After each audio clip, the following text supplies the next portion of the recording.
오늘 본문에 보면 공동체 가운데 한 사람의 허물이 얼마나 커다란 위해하는 일이 되었는가 하는 것을 우리에게 알려줍니다.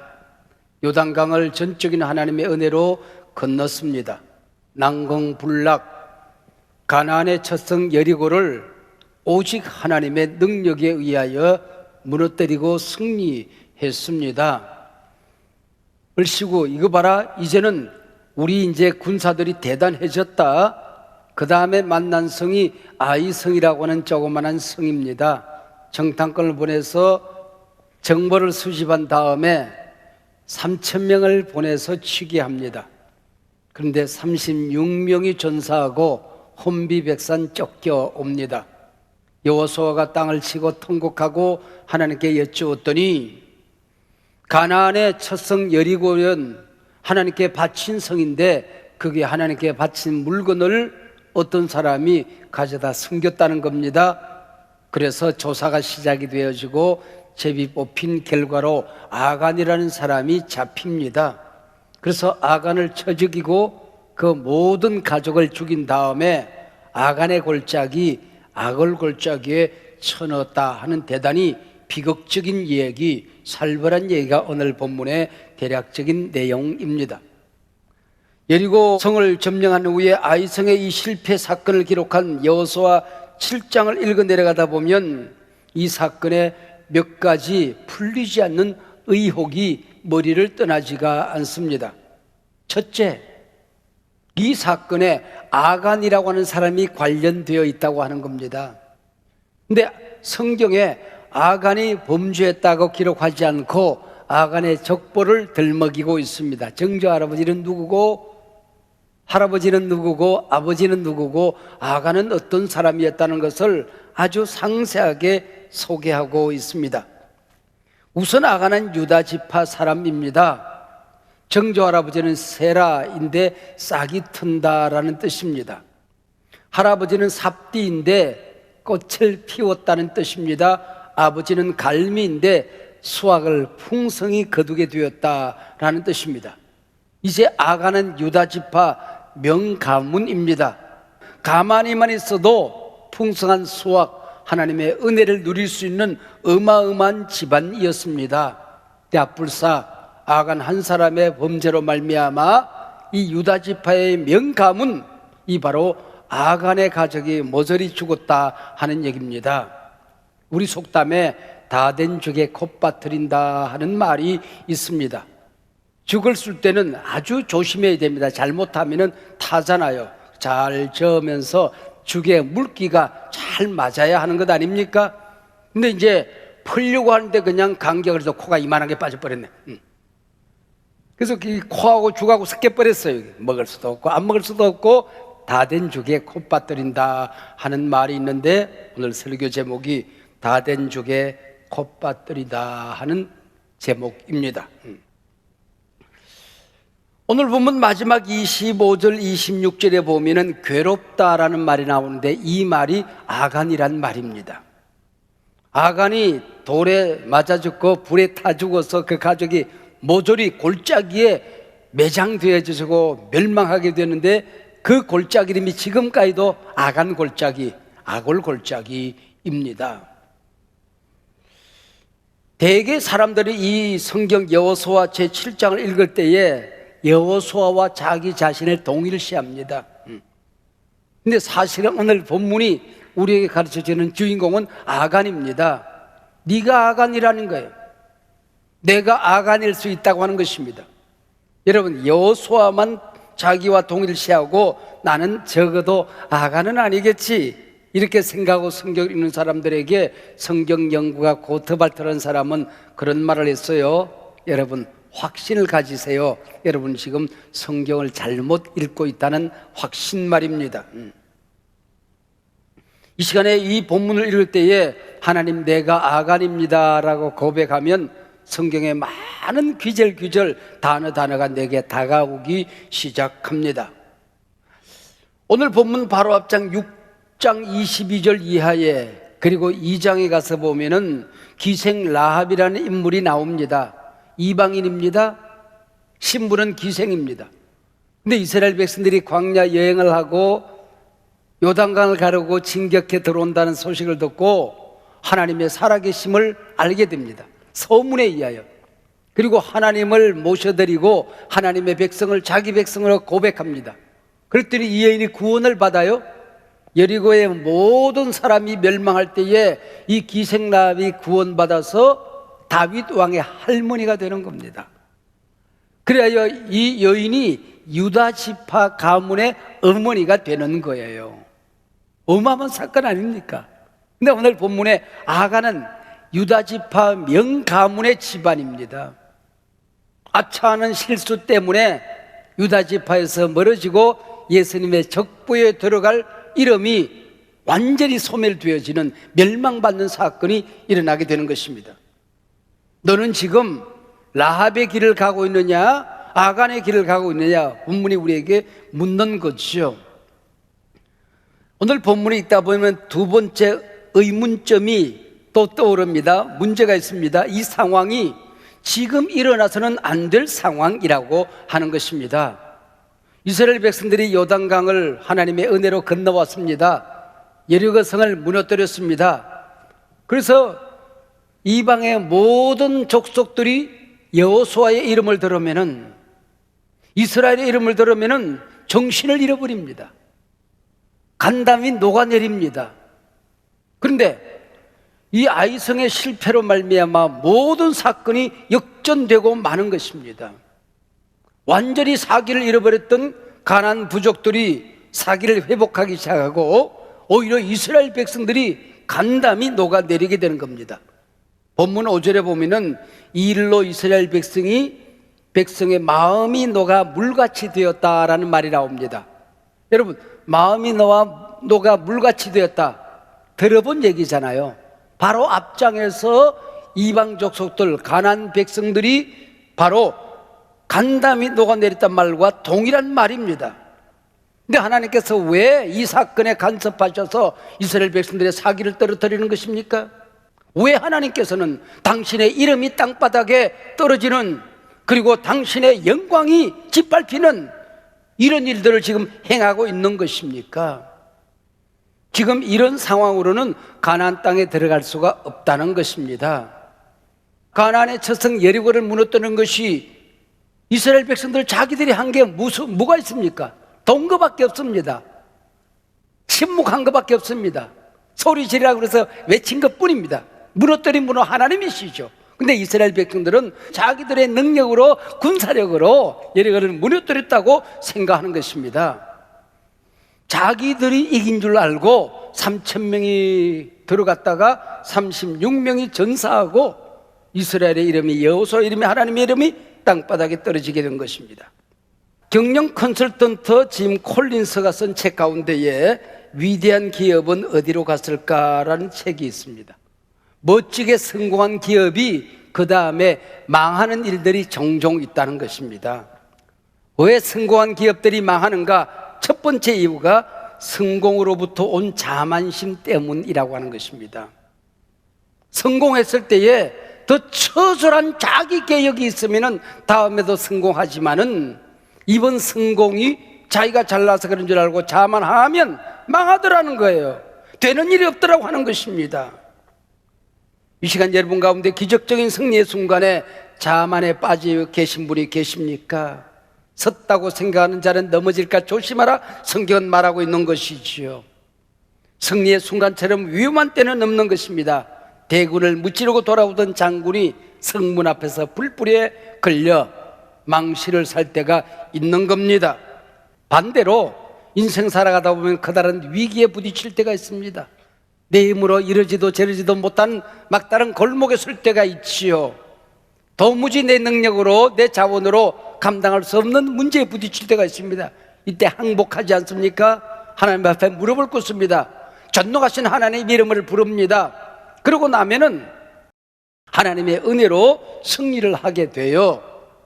그때에 승리의 순간 또 들려오는 음성이 있어요. 마귀의 음성이에요. 야, 너 대단하다. 다음에도 너 멋지게 이길 거야. 내 능력이 보통 이만저만이 아니야. 그때에 하나님의 음성이 들리지 않고 마귀의 음성이 들리면은 자기 자만에 빠지게 된다고 하는 것이지요. 본문에 또 다른 문제 하나가 있습니다. 아간이 자신의 잘못을 고백하지 않습니까? 근데 왜 하나님께서 이토록 비참하게 죽이는 것입니까? 아간 혼자뿐만 아니고 모든 가족을 죽여서 악을 골짜기에 씹어 던지는 것입니까? 하나님께서 말씀하십니다. 가나안의 첫성 여리고는 하나님께 바친 물건이야. 그리고 아간의 고백은 진정한 회개가 아니었어. 제비에 뽑힌 당첨자로서 수사망이 좁혀지자 어쩔 수 없이 고백한 것이야. 양심의 가책 정도는 회개가 아닌 게지. 만약에 양심의 가책 정도를 회개라고 한다면은 가룟 유다 이상의 양심의 가책을 받은 사람이 어디 있겠습니까? 그는 양심의 가책을 받고 돈 30냥을 피밭에 던지고 목매달아 죽을 만큼 가책을 받은 사람입니다. 여러분, 아간의 고백이나 가룟 유다의 양심의 가책을 회개라고 말하지 않습니다. 회개는 하나님께 온전히 돌아가는 것입니다. 고백하고 자신의 잘못과 죄를 인정하고 내 힘으로는 어찌할 수 있는 인간인 걸 인정하고 하나님께 온전히 돌아가는 것, 이것이 바로 회개라고 하는 거지요. 또한 하나님의 진노와 처벌은 우리 인간들처럼 맹목적이거나 감정에 의한 것이 아니었습니다. 6장 한 장 전 18절에 보면은 너희는 깊이 명심해라. 가나안의 모든 온전히 바친 물건을 가졌다가는 이스라엘 전체가 진멸할 것이라고 미리 경고했습니다. 아이성 싸움에서 36명의 군사가 전사하는 이 어마어마한 사건 속에서 아간은 침묵하고 있었습니다. 끝까지 하나님을, 지도자를 속여보려고 했던 것이지요. 여러분, 세상에서 우리의 약점이 드러나고 실수와 허물, 범죄가 드러나도 여러분은 우리가 덮을 수가 있어요. 감출 수가 있어요. 묻을 수가 있어요. 그러나 하나님 앞에 오면 불꽃 같은 눈동자 앞에 감출 수 없잖아요. 덮을 수 없잖아요. 왜 예배를 하는 것입니까? 우리가 교회하는 목적이 무엇입니까? 여기 와서 세상에서는 감출 수 있었고 덮을 수 있었고 숨길 수 있었지만은 하나님의 눈길 앞에서는 숨길 수도 덮을 수도 없어서 고백하는 것입니다. 주여 용서하여 주십시오. 이때 하나님의 임재가 나타납니다. 하나님의 은혜가 나타납니다. 내 인생이 새로워지는 것입니다. 새로운 피조물이 되는 것이죠. 그래서 세상을 새롭게 승리하며 살아가게 되는 것입니다. 범죄는 사라지고 실패는 떠나고 새로운 기회를 우리가 얻게 되는 것이지요. 저는 이 본문을 읽을 때에 아슬아슬한 스릴과 박진감마저 느끼게 되는 것입니다. 영웅, 지도자 여호수아의 기도가 아니었다고 한다면 이스라엘 전체가 진멸당할 뻔하지 않았습니까?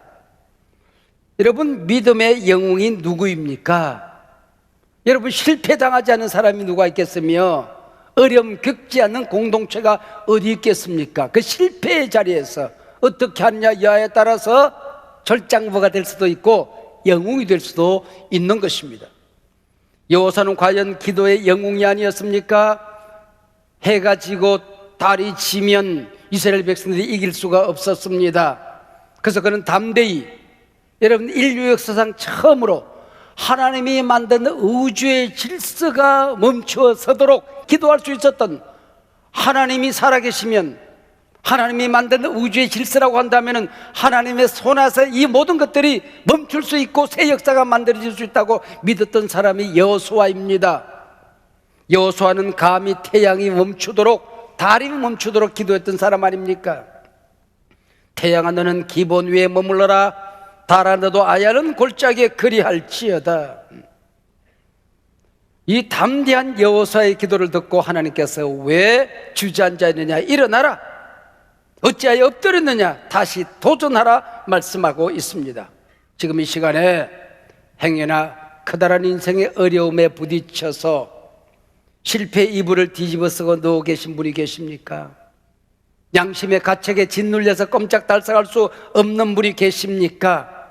내 힘으로 어찌할 수 없는 막다른 골목에서 길을 찾지 못하고 방황하고 계신 분이 계십니까? 지금 한 번의 실패가 당신을 곧 실패자임을 의미하지는 않습니다. 한 번의 실패가 당신은 곧 열등한 존재임을 의미하지는 않습니다. 한 번의 실패가 곧 인생의 낭비를 의미하지는 않습니다. 한 번의 실패가 곧 모든 것을 포기해야 한다는 것을 뜻하지 않습니다. 한 번의 실패가 곧 하나님께서 당신을 버렸다는 것을 의미하지 않습니다. 기도하고 새롭게 시작하라는 것입니다. 도전하라는 것입니다. 힘을 내라는 것입니다. 네가 새로워졌으면, 존재가 새로워졌으면 모든 것이 새로워질 것이다. 내가 너와 함께 할 것이다. 할렐루야. 그래도 또 마지막 한 가지 문제가 남아 있습니다. 하나님, 한 생명이 온천하보다도 귀중하지 않습니까? 끝까지 외투한 벌, 금덩이 한두 개, 이게 그렇게 중요했습니까? 아간을 죽이고 그 가족을 멸망시켜야 옳았습니까? 거기에 대한 대답이 오늘 보면 여호수아 7장에 온전히 바친 물건이라고 하는 말이 8번씩이나 반복적으로 등장하고 있습니다. 아간이 훔친 이 사건은 단순한 도적 행위가 아니었습니다. 하나님의 것을 훔친 것이었습니다. 내심 아간은 태워 없애는 물건 내가 가져다가 유용하게 쓰면 되는 것 아닌가라고 생각했겠지요. 그러나 이 가나안의 첫성 여리고는 이미 저주받은 멸망하기로 되어 있는 것입니다. 멸망하기로 되어 있는 걸 가져간 그 사람이 멸망하는 동일시 되는 역사가 일어나게 된다는 것이죠. 여리고성에서 금과 은은 우상을 만들고 우상을 치장하는 데 쓰여졌던 것들입니다. 하나님 앞에 성별되기 전에 그것들을 가져서는 아니 되는 것이었습니다. 동과 철은 대개 가나안의 군사력이었습니다. 이스라엘 백성들이 앞으로 군사력에 의하여 이길 것이 아니라 오직 하나님의 능력으로 이 모든 가나안성을 정복하게 될 것이라는 것을 말씀하고 있는 것이죠. 골리앗의 나라는 금과 은 그리고 창과 활과 단창에 있었으나 다윗의 나라, 하나님의 나라는 살아계신 하나님의 능력에 있었던 것이죠. 오늘 본문 12절에 보면 바친 물건은 바친 사랑과 동일시 되어지고 그리고 심지어는 그 가족과 동일시 되어집니다. 불태우기로 되어 있는 것 가져가면 네가 불타게 된다고 하는 하나님의 명령이었던 것이죠. 여러분, 우리의 생명은 하나님께 바친 것 아니었습니까? 내가 만들었습니까? 저 세상에서 내가 만들어 이 땅에 태어난 것입니까? 하나님이 내게 주셨던 은혜 아니었습니까? 재능, 은사 내 것이었습니까? 내가 만들었습니까? 잠시 하나님으로부터 빌려 쓰다가 내려놓고 하나님께 가는 것 아니겠습니까? 내가 누리는 모든 분복 하나님이 주신 은혜가 아니었습니까? 아브라함은 늙음하게 아들을 얻었습니다. 아마 내심 보라 내 건강 좀 봐라, 이 나이에 내가 아들을 얻었다. 그리고 자기가 낳은 줄 알고 그 아들의 눈이 멀어버리고 말았습니다. 그때부터 하나님이 보이지가 않습니다. 어느 날 하나님께서 아브라함을 찾아왔습니다. 아브라함아 그 아들을 내게 바쳐라. 아차, 내 아들 아니었지? 하나님의 선물이었지? 하나님의 약속이었지? 그래서 그 아들을 모리아 산에서 번제물로 바치는 것입니다. 시푸른 칼을 뽑아 번쩍 들었을 때 하나님의 음성이 들려옵니다. 아브라함아 그 아들에게 손을 대지 마라. 그 아들까지 내게 바쳤으니 이제야 네가 나를 바친 것을 하나님 앞에 온전히 바칠 때에 이제야 네가 나를, 내가 누리는 모든 것이 내 것이 아님을 인정하고 하나님의 것임을 인정할 때에 이제야 네가 나를 경외하였은즉 이 아들을 내게 도로 돌려준다. 이게 하나님의 은혜인 것이죠. 이 시간 예배를 통하여 지금까지 여러분 자만에 빠졌던 내 것이라고 생각했던 것 하나님 앞에 바치는 시간 되시기를 바랍니다. 도로 돌려받는 이 시간 되시기를 바랍니다. 저주에 바친 것들이 하나님 앞에 은혜로 복으로 복덩이로 바뀌어지는 귀한 은혜가 있으시기를 바랍니다. 우리 나라의 하나가 굶주린 5,000명을 먹이기 위해서 도시락 하나를 바쳤습니다. 이걸 바쳤을 때 기적이 일어나지 않습니까? 놀라운 것은 보리떡을 바쳤는데 하나님께서 쫀득쫀득한 찰떡으로 바꿔서 돌려주지 않았다는 것입니다. 보리떡 그대로 5,000명이 먹었습니다. 없사려운 말라 빠진 고기 그걸 하나님 앞에 바쳤더니 하나님께서 큰 그냥 집채만한 연어로 바꾸어서, 상어로 바꾸어서 그 군중들을 먹이지 않았습니다. 물고기 그대로 하나님이 쓰셨던 것이지요. 여러분, 약해도 모자라도 내게 있는 것 나 자신 하나님 앞에 바치면은 하나님이 쓰십니다. 기적을 행하십니다. 역사를 만드십니다. 새 길을 내시는 것입니다. 할렐루야. 오늘 본문 21절을 나아가서 읽어보면 아간의 고백 중에 금덩이 하나를 보고라는 말이 나옵니다. 여기 본다라는 이 단어 라는 성경에서 굉장히 유명한 단어입니다. 창세기 3장에서 아담이 선악과를 보니 보암직했다. 여기 보았다, 보암직했다가 라입니다. 라. 보는 것은 비전이요 관심사입니다. 하나님 없는 눈으로 보면 탐욕이요 욕심인 것이지요. 아담과 아간, 공교롭게도 둘 다 아시네요. 이 아시 집안의 인물들은 하나님을 보아야 할 그 눈으로 선악과를 보고 금덩이를 보고 탐욕을 보았던 것이죠. 아담은 선악과를 먹고 하나님처럼 되고자 했습니다. 아간은 하나님이나 가질 수 있는 이 예리고성의 물건을 가져서 자기가 하나님처럼 되려고 했던 것이죠. 하나님이 쓰셔야 될 것, 내가 썼다, 그게 자신이 하나님이 된 것입니다. 다 불태워 없애기로 되어 있는 것 한두 개 내가 잘 사용하면 대단히 경제적인 것 아니겠느냐, 보라 내가 얼마나 경제적인 인물인지라고 말했겠죠. 여리고를 이긴데 그까지 꼬맹이 아이성점이야 라고 생각했을 것입니다. 여러분 기억하세요. 인생사에 아이성은 없습니다. 여리고 다음에 나타나는 조그마한 성 아이성은 결코 Castle of Child, 어린아이의 성 아이성이 아니었다고 하는 것이죠. 아무리 어려운 문제도 하나님이 함께하면 능히 무너집니다. 이깁니다. 승리합니다. 그러나 아무리 작은 문제라도, 아무리 조그마한 문제라도 하나님이 나와 함께하지 않으면 그것 때문에 실패합니다. 망합니다. 여러분, 인생사에 아이성은 없다는 것이지요. 사자가 토끼 한 마리를 잡을 때도 최선을 다하듯이 우리는 가장 작은 문제를 해결할 때 이게 하나님이 원하는 방법인지, 하나님이 기뻐하는 일인지, 하나님이 명하신 일인지 살피고 나아가야 된다는 것입니다. 여러분이 부딪힌 여리고성도 하나님이 함께하면 무너집니다. 두려워하지 마십시오. 아이성 앞에서 우쭐대면 여러분 거기서 망해 가는 겁니다.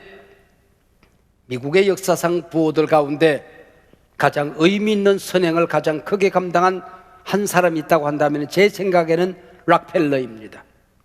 락펠러의 어머니는 자식에게 하나님의 자녀된 우리는 하나님께 바친 존재라고 하는 것을 가장 잘 가르쳐준 미국 역사의 여인 가운데 한 사람입니다.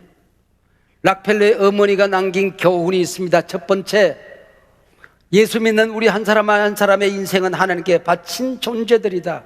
그래서 하나님을 친아버지로 평생을 섬겨야 된다. 여러분, 그 다음 말이 굉장히 중요합니다. 잘 들으세요. 눈에 보이지 않는 하나님을 섬기는 길은 눈에 보이는 목사님을 친아버지처럼 섬기는 것이다. 기가 막히죠? 네. 두 번째, 주일은 하나님께 바친 날이다. 어떤 일이 있어도 예배에 주일을 성수하는 일에 실패해서는 안 된다. 세 번째, 죽는 날까지 굶어 죽어도 11조는 하나님께 바치고 살아라. 온전히 정직하게 기쁨으로 바치라. 그건 내 것 아니다.